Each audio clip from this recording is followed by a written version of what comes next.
Buenos días, amigos de Objetiva Comunicación Creativa. Bienvenidos a este su espacio, no solo de información y análisis de los grandes temas nacionales, sino la asesoría legal que requiere usted. Recuerden, este es su espacio, tu asesor legal. Y bueno, hoy tenemos, como todos los martes, al licenciado Juan Enrique López Ruiz. Él es abogado de la Notaría 116 en la Ciudad de México y nos trae a colación un tema muy importante, el préstamo.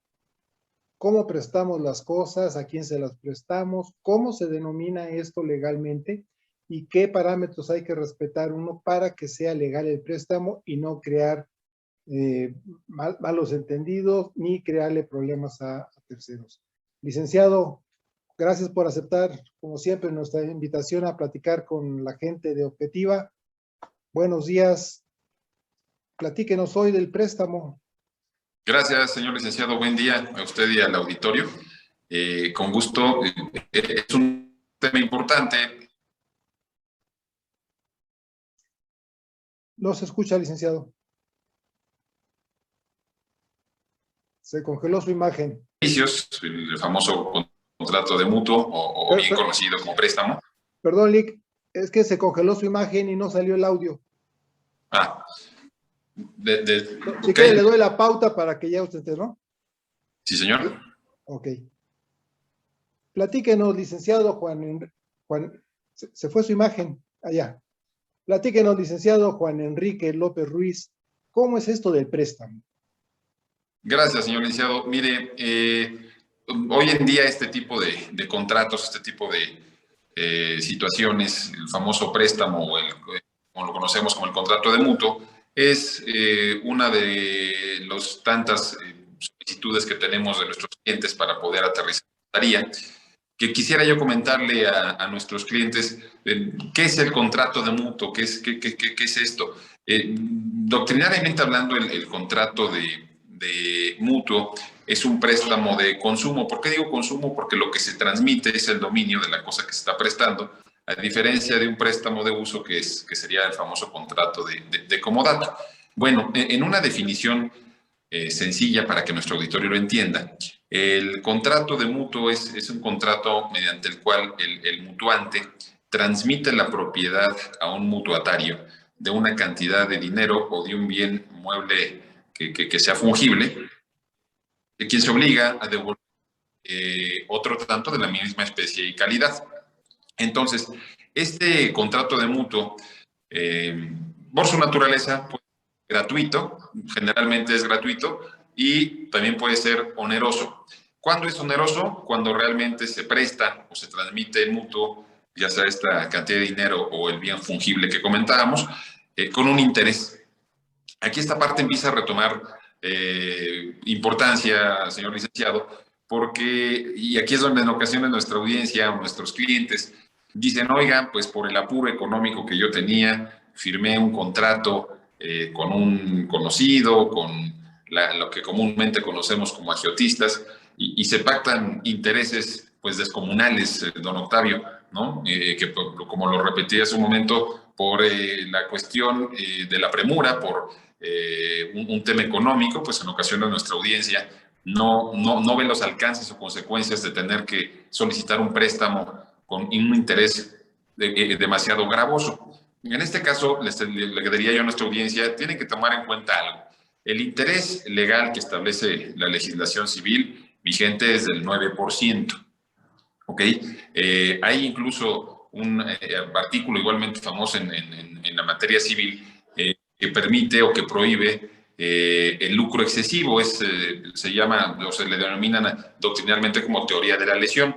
En el artículo 17 del Código Civil se indica claramente que cuando alguna persona explotando la suma ignorancia, la notoria inexperiencia o la extrema miseria de una persona obtiene un lucro excesivo de esta, la ley lo protege a la gente en favor de quien está o en contra de quien se está lucrando, para que opte por dos cuestiones, o bien por la nulidad del contrato que está dando origen a este préstamo excesivo, o que se reduzca de forma equitativa la obligación, en este caso el pago de intereses, teniendo el mutuatario un año para poder ejercer su acción y obviamente también demandando los correspondientes daños y perjuicios. Y entonces, como primer punto, en cuanto a nuestros contratos de mutuo, los onerosos son los que se pacta un interés. Ojo, nuestra audiencia, siempre tengan en consideración el interés legal es del 9%, y cuando se pactan intereses excesivos, pues la ley precisamente prevé esta teoría de la lesión y la limita en esta situación que les acabo de platicar. ¿Cuál es la forma de otorgar un contrato de mutuo o de préstamo, señor licenciado? Son de los pocos contratos que la ley no señala como tal una forma para otorgarse. Es un contrato, digamos, consensual. La gente podría pactar libremente cómo otorgarlo. El hecho es que por una práctica y para efectos de preconstituir incluso un medio de prueba, pues la gente lo acostumbra a hacer por escrito. Ahora, cuando se da un contrato de mutuo y por lo general para garantizar el cumplimiento de la obligación del mutuatario, constituye a favor del mutuante una garantía hipotecaria, es menester llevar a cabo esta operación en una escritura pública que posteriormente tendría que mandarse a inscribir en el registro público. Normalmente, también para que nuestra audiencia lo considere, digamos, tenemos dos formas de distinguir al mutuo. Está el mutuo desde el punto de vista civil, que acabamos de decir, está el gratuito o un contrato de mutuo sin interés, un contrato de mutuo simple, y el oneroso, que es aquel que cobra con intereses. Segundo, está el mutuo, o más bien el préstamo de naturaleza mercantil, que está reglamentado en el Código de Comercio, y este contrato, a diferencia del contrato en materia civil, el contrato de préstamo mercantil es el que se contrae con la expresión y de que las cosas que están prestándose en mutuo van a ser destinadas a actos de comercio, o cuando se realiza este préstamo entre comerciantes, por su propia naturaleza, se considera un préstamo mercantil. Obviamente, en materia mercantil, el interés legal que estamos platicando del 9%, pues ahí ya no juega un factor importante, es decir, cuando se prestan en materia civil, el tope del interés legal es del 9%, en materia mercantil no rige esto. En materia mercantil podrían pactarse incluso intereses distintos. ¿Ok? ¿Qué es el interés? Para que nuestra audiencia sepa, ¿no? Bueno, ¿por qué me cobran o qué entiendo yo por interés? Entiendan que el interés es la cantidad de dinero o del bien que se va a pagar al mutuatario como una especie de un porcentaje que se le está dando como compensación a quien nos presta a nosotros. Esto porque el mutuatario, la gente que recibe el préstamo, pues tuvo una utilidad. Y entonces, como pago, digamos, de ese beneficio que obtuvo la gente a la quien se le está prestando el dinero, tiene obligación de devolver el tanto de lo prestado más la correspondiente utilidad, o conocido más bien como interés. Ahora, la ley nos señala que puede darse en mutuo una cantidad de dinero o un bien fungible. ¿Qué es un bien fungible? Son bienes muebles, los bienes fungibles, que pueden ser reemplazados por otros de la misma especie, calidad y cantidad. El bien fungible por excelencia, pues obviamente es el dinero. ¿Qué obligación tiene el agente que está prestando, es decir, el mutuante, a favor del mutuatario? Son obligaciones muy sencillas, yo diría que son prácticamente 4. La primera de ellas tiene obligación de transmitirle la propiedad, el dominio del bien fungible al mutuatario. Segundo, tiene obligación de entregarle la cosa. Tiene, tercero, una obligación de responder el saneamiento para el caso de evicción. Y cuarto, tiene que responder de los vicios que en su caso tenía la cosa mutuada. En general, esas son las 4 obligaciones que tendría el mutuante para con el mutuatario. El mutuatario, por su parte, tiene obligación de restituir el bien que le fue otorgado el mutuo. En su caso, si fue un mutuo oneroso con interés, pagar el interés correspondiente, y por último, pues entregar la cosa que fue mutuada, don Octavio. Hay un tema también importante que en ocasiones la gente no lo prevé o no lo revisa, sino hasta que ya, desafortunadamente, por los contratos de mutuo o de préstamo que formalizan, ya se ven en una situación difícil para poder pagar los capitales y en su caso hasta el interés. Y hay contratos incluso que capitalizan el interés que uno adeuda para que de ese interés a su vez genere otros intereses. Esto normalmente, don Octavio, se conoce como pacto de anatocismo. La ley lo prohíbe cuando se conviene de antemano. O sea, nosotros no podemos pactar una deuda de antemano en donde le diga yo, don Octavio, le voy a prestar a usted X cantidad de dinero, pero después de cierto tiempo, los intereses que usted me adeude se van a ir a capital y sobre ese capital le voy a cobrar más intereses. Pactarlo o convenirlo de antemano da como consecuencia una pena de nulidad que podría hacerse valer en tribunales. ¿Cuál es el punto para nuestra audiencia, señores? Es muy importante que no por un hecho o por una situación de necesidad se firmen a la ligera este tipo de operaciones o contratos, pactando de repente intereses muy, muy gravosos. Tienen que conocer que la ley los protege en esta parte. Hay intereses legales, hay situaciones a las cuales se pueden recurrir y se pueden hacer para que pues efectivamente sigan otorgando los contratos de mutuo, pero siempre en los márgenes que la ley los proteja.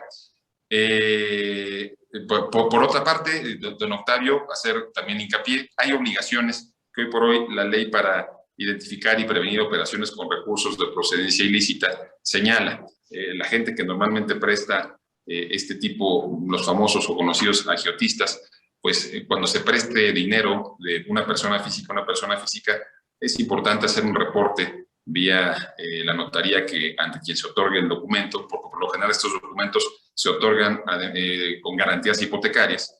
Entonces es importante que nuestra audiencia conozca que no solamente se va a firmar un documento ante notario, sino se va a dar aviso a la autoridad, en este caso a la Unidad de Inteligencia Financiera, en donde se indique que una persona física mutuante le prestó a otra mutuataria X cantidad de dinero. Hay que dar de alta datos de los interesados, registros federales de contribuyentes y demás. Es decir, este tipo de operaciones son reportables dependiendo de sus montos para que nuestra audiencia lo tenga muy claro. Entonces, en general, don Octavio, estos son los puntos principales de los contratos de mutuo y lo que nuestra audiencia tendría que conocer antes de poder celebrarlos ante cualquier persona, ¿no? Dos preguntas, licenciado. Sí. El ciudadano de la calle recurre periódicamente o con mucha frecuencia a las famosas cajas. Sí. Como trabajador en mi empresa hay una persona que se dedica a pedirnos un dinero mensual y ese dinero lo presta con un interés. Y hay quien se va por la libre y presta el dinero personal y en ambos casos firman una letra que se compra generalmente en las papelerías. ¿Hay alguna defensa que tenga el que pide prestado ante eso cuando lo amenazan de ya te retrasaste mucho, te voy a hacer efectivo la letra que me firmaste? ¿Hay algo que pueda hacer la gente? Fíjese que son de los temas también más comunes, señor licenciado, y el tema es que cuando normalmente se firman estas conocidas letras o un famoso pagaré, o sea, hay dos alternativas.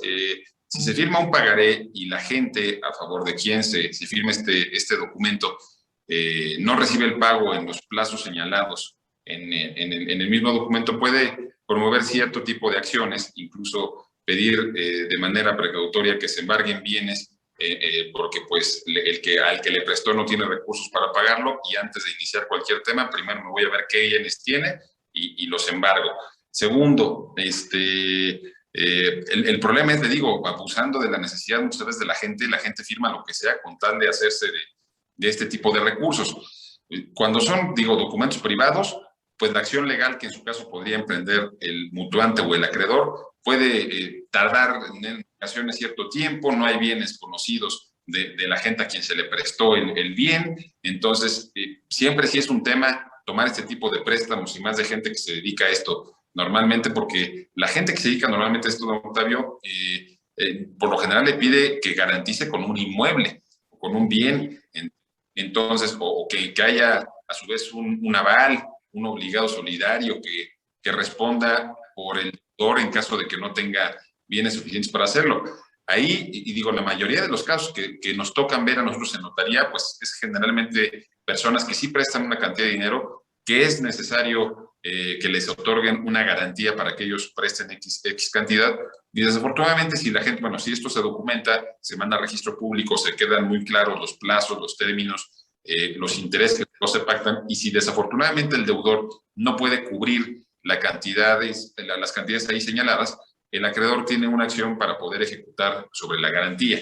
Realmente un medio de defensa para el agente común de a pie que pide ese tipo de préstamos, en caso de un incumplimiento, se ve un poquito distante, un poquito difícil, don Octavio, porque se comprometen a lo plasmado en un contrato, y si le suma esto que fue formalizado ante un notario, se le dio fecha cierta, se constituye además una garantía hipotecaria, pues el tema de un incumplimiento puede resultar en un detrimento patrimonial en contra de quien recibe el préstamo. Cuando se hacen documentos privados, se hacen las famosas letras que usted comentaba, se hacen un pagaré, bueno, al final del día se puede iniciar un problema legal en contra del deudor. El deudor podrá ganar cierto tiempo intentando negociar un tema con su acreedor, pero si el acreedor, con su abogado o abogados, encuentran bienes que sean propiedad del deudor, podría pedir que se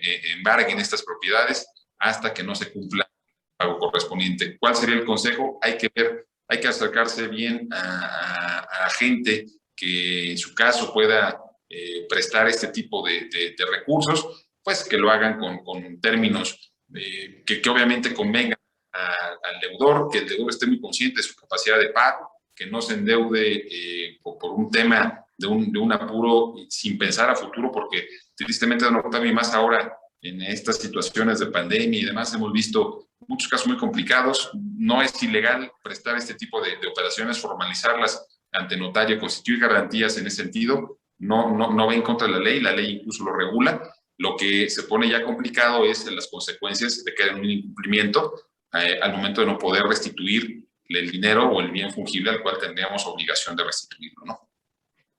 Y finalmente es en ese sentido, pero por ejemplo, sabemos que en la central de abastos, sí, mucha gente presta, pero a la palabra, ¿no? Correcto. ¿Sucede lo mismo? O sea, sí. Ni el acreedor no tiene algún tipo de defensa de que diga, oiga, deme más días, o es que me cobra usted el 50%, eso es ilegal, no sé. Le voy a decir incluso algo, don Octavio, como anécdota. Si recuerda, yo les había comentado ahorita que son de los contratos, es un contrato consensual que ni siquiera por ley se señala, tiene que hacerse por escrito y demás. Contra lo que muchas personas piensan, fíjese que sí es común que más el préstamo mercantil, que es entre comerciantes, el que usted está señalando, el que ocurre en la central de abastos, la mayoría de ocasiones, don Octavio, se da de manera verbal.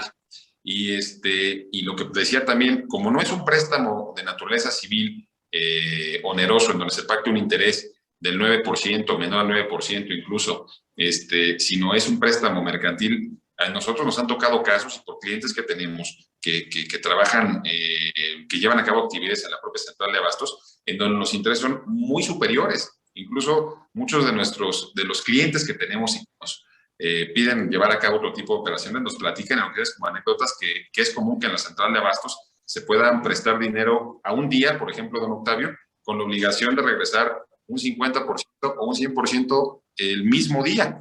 Entonces, ahí se presta la palabra, no, la formalidad que el contrato conlleva, pues fue únicamente verbal. Los intereses se pagan sin necesidad de hacer algún requerimiento previo, y pues ahí realmente opera más un tema de honor entre los que están prestándose el recurso, pues como es una actividad que pues empieza muy temprano, termina en la tarde, contra la venta prácticamente de todo el producto que en ese día se despacha, pues están en posibilidades de pagar la cantidad prestada más el interés correspondiente, aunque como bien lo platicamos, el interés puede ser incluso hasta del doble o de un mismo tanto de la cantidad prestada. Las acciones en ese caso es difícil, obviamente, si esto llegase a un incumplimiento, acreditarlo en juicio, acreditarlo con pruebas y demás, ese sería el tema. Siempre es recomendable en este tipo aunque la gente sea conocida o tenga una actividad común, pues que siempre lo respalden por escrito, ¿no? Esto tanto por seguridad de quien presta como de quien recibe el préstamo, porque pues tampoco queremos exponer a nuestra audiencia a que por un préstamo verbal el día de mañana el acreedor le quiera cobrar cantidades que ni siquiera eran las que originalmente se habían pactado. Entonces, por seguridad de todas las partes, señores, hagan esto por escrito, si es necesario, ratifiquenlo ante notario y tengan principalmente una visión a futuro de que las obligaciones que se contraen para cumplirse y se plasman en un contrato. Los contratos están hechos también para cumplirse. Hay que responder y contraer estas obligaciones con toda la responsabilidad del caso. Muchas gracias, licenciado Juan Enrique López Ruiz, por atender estas inquietudes de nuestra audiencia. Y si nos repite, por favor, la dirección de la notaría y el correo a donde pueden hacerle las consultas. Con todo gusto, señor licenciado. Nosotros estamos ubicados en la calle de Río Sena 101, en la colonia Cuauhtémoc, que es la alcaldía Cuauhtémoc. Estamos a media cuadra de Avenida Paseo de la Reforma, es la notaría 116 de la Ciudad de México. El titular es el licenciado Ignacio Morales Lechuga. Nuestro horario de atención es de lunes a viernes, de 8 de la mañana a 5 de la tarde. Y el teléfono del conmutador es el 55 50 80 10 50. Para nuestra audiencia, si tienen alguna duda, alguna inquietud de este tema o de cualquier otro tema que pudiera interesarles, con gusto podría atenderlos yo en mi correo personal, el cual es jenrique_lopez@notaria116df.com.mx. Muchas gracias, licenciado Juan Enrique López Ruiz, y nos veremos la próxima semana, el próximo martes, para seguir viendo estos temas de la certeza jurídica que requiere el ciudadano de la calle. Hay que evitarle problemas a los familiares, hay que evitarse problemas uno mismo. Y muchas gracias por su atención, licenciado. Y recuerden ustedes, amigos, que tenemos una nueva cita muy pronto para seguir analizando los grandes temas nacionales. Que tengan un excelente día. Buen día, licenciado. Gracias, don Octavio. Buen día.